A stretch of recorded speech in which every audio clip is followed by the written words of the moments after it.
欢迎各位使用劳氏所提供的 ISO 9000差异分析工具。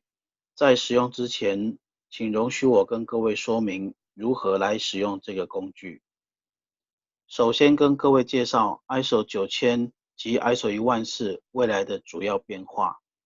所以，当你在使用这个工具的时候，请依照贵公司的现况来填写。假如尚未具备，或是部分具备，请依目前现况来做勾选。预祝各位差异分析顺利成功，谢谢。